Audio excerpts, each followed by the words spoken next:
আজকের এই অনুষ্ঠানে উপস্থিত আছেন আমার সহযোদ্ধা ছোট ভাই, আপনাদের বিশেষ করে রাজশাহী জেলার নেতৃত্ব দিলেও আমি যতটুকু জানি এই পুঠিয়া দুর্গাপুরকে সে তার স্পেশাল কেয়ারের মধ্যে রেখে তার ভবিষ্যৎ চিন্তাধারা আপনাদের সহযোগিতা থাকলে আমিও চাই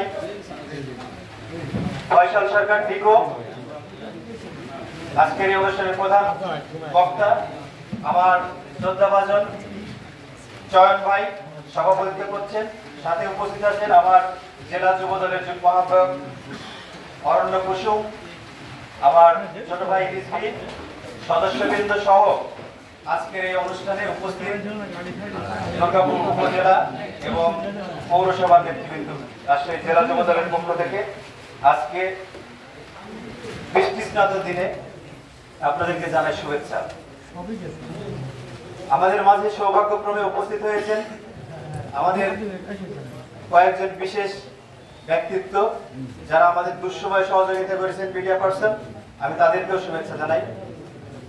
আমি শুধু দুটি কথা বলতে চাই।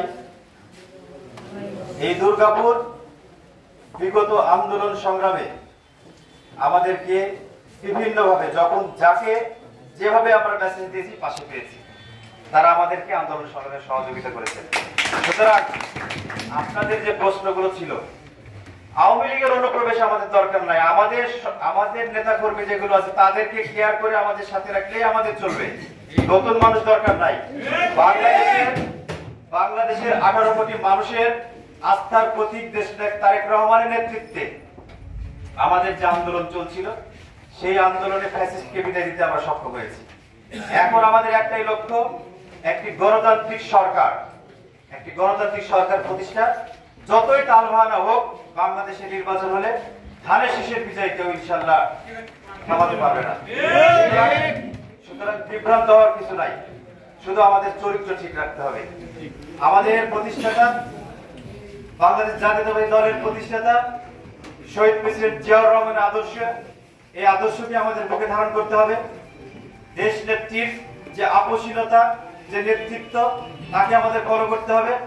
বিশেষ করে তারুণ্যের অহংকার, দেশনেত্রী তারেক রহমান সুদূর লন্ডন থেকে উনি যে নেতৃত্ব দিয়ে এই বাংলাদেশ জাতীয়তাবাদী দলকে একত্রিত করে, একজোট করে, সুশৃঙ্খল রেখে বাংলাদেশের মানুষের ভাগ্য পরিবর্তনের জন্য কাজ করে যাচ্ছেন, তারপরে আস্থা রাখতে এবং তার নির্দেশনাকে আমাদেরকে অক্ষরে অক্ষরে পালন করতে হবে। তাহলেই বাংলাদেশ সামনের দিনে একটি সাম্যের বাংলাদেশ হবে, ঐক্যের বাংলাদেশ হবে এবং একটি সুন্দর সার্বভৌম বাংলাদেশ হবে, বিশ্বের বুকে মাথা উঁচু করে দাঁড়াবে ইনশাআল্লাহ। আমরা প্রস্তুতি সবাই, অনেক নির্দেশনা আমাদের সহযোদ্ধা ভাইরা বক্তব্য দিয়েছেন। আমি শুধু দুটি কথা বলতে চাই।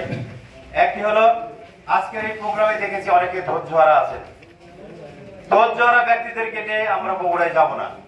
যাদের ধৈর্য আছে, যারা এইখান থেকে যাবে, মাঠে বসবে, বৃষ্টি হবে, রোদ হবে, ঘামবো, অসুস্থ হবো, তারপরে মাঠ ছাড়বো না, এই নিয়ত যাদের আছে তারা যাবে। প্রোগ্রাম শেষ করে আবার আমরা চলে আসবো। আর একটা বিষয় হলো, আমাদের খেয়াল রাখতে হবে যে পুরো ফ্যাসিস্টের দোসররা যেন আমাদের মধ্যে ঢুকে সেই সমাবেশে না যেতে পারে।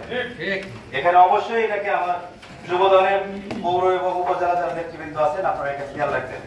আর একটা বিষয়, এই সমাবেশ মানেই অবশ্যই এখানে অর্থনৈতিক বিষয় আসে, খরচের বিষয় আসে।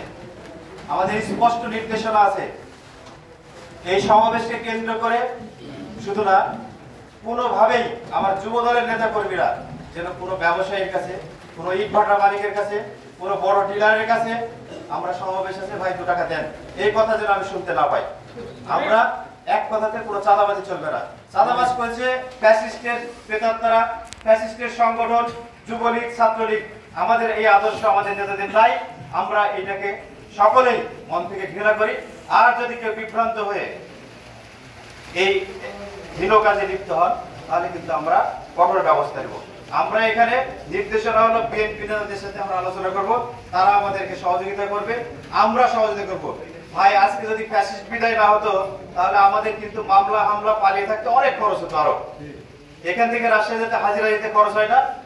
সেই খরচটা তো আমরা কিছুটা হলেও সেভ করতে পারছি। আমরা নিজেরা সেই খরচ থেকে সেভ করা টাকা দিয়ে আমরা বগুড়ায় যাবো ইনশাআল্লাহ। আর আপনারা সমন্বয় করেন, যদি সমন্বয় করার পরে যতটুকু গ্যাপ থাকবে, যা প্রয়োজন হবে, আমরা জেলা থেকে ইনশাআল্লাহ সেটা দেওয়ার ব্যবস্থা করব। আপনাদেরকে আবারও বলি, দুর্যোগপূর্ণ আবহাওয়া, মৌসুম চলছে, বৃষ্টি বাদলা, রোদ, খরা, বৃষ্টি এটা হবেই। এটাকে মেনে নিয়ে যারা যেতে পারবেন এবং ওই মাঠে বসে থাকতে পারবেন, গাড়ি থেকে নামে বগুড়ার দৈপাত জেলে ঘুরে চলে যাবেন, এটা হবে না। মহাস্থানগড় দেখতে যাবেন, এটা হবে না। ওইখানে মাঠে বসে থাকতে হবে। আমাদের নির্ধারিত স্থান আছে জেলা যুব দলের, জেলা যুব দলের নেতৃত্বেই থাকতে হবে। এবং প্রোগ্রাম শেষে বিদায় নিয়ে শেষ বক্তা সভাপতির বক্তব্য শেষ হবে, তারপরে আমরা বিদায় দেবো। আর একটি বিষয় আসছে এখানে, আমাদের কমিটির বিষয়গুলো নিয়ে যে বিষয়টা আসছে, আমি এই বিষয়টা একটু ক্লিয়ার করা দরকার। সেটা হলো, আন্দোলন সংগ্রামে গিয়েছিলেন অনেকের চেহারা কিন্তু আমি আজকে নতুন দেখছি, প্রথম দেখছি। অনেকের চেহারাই নতুন দেখছি। আমি জেলা যুব দলের দায়িত্ব দেওয়ার পর থেকে এমন কোন প্রোগ্রাম নাই যেখানে আমি ছিলাম না। অনেকেই ছিলেন আমার চারপাশে ঘিরে, আর অনেকের মুখ কিন্তু আমার। সুতরাং নেতৃত্ব তারাই পাবে যারা দুঃসময় ছিল, সাথে পাশে ছিল, সাথে পাশে থেকে নিজেদের জানান দিয়েছে, এই কাজ তারাই সামনের দিনে এই দুর্গাপুর উপজেলা পৌরসভা নেতৃত্ব পাবে। এই কথা আমি আরেকটি বিষয়, আর একটি বছর সেটা হলো, এই দুর্গাপুরের বিএনপির মধ্যে অনেক ত্রুটি থাকতে পারে, সেটা নিয়ে আমাদের কোনো কথা নাই। বিএনপি আমাদের মূল সংগঠন, তারা কিভাবে চলবে সেটা তাদের মাথাতেই আছে। যুব দলের এই ঐক্য, আজকের যে মিলন, আজকের যে এই মহামিলন আমি বলবো, এই মিলনটা, এই ঐক্যটা যেন অটুট থাকে। এবং এই যুব দলের ঐক্য দেখে আমার বিএনপির ভাড়াও ইনশাল্লাহ ঐক্যবদ্ধ হতে বাধ্য হবে যদি আপনারা এক থাকেন।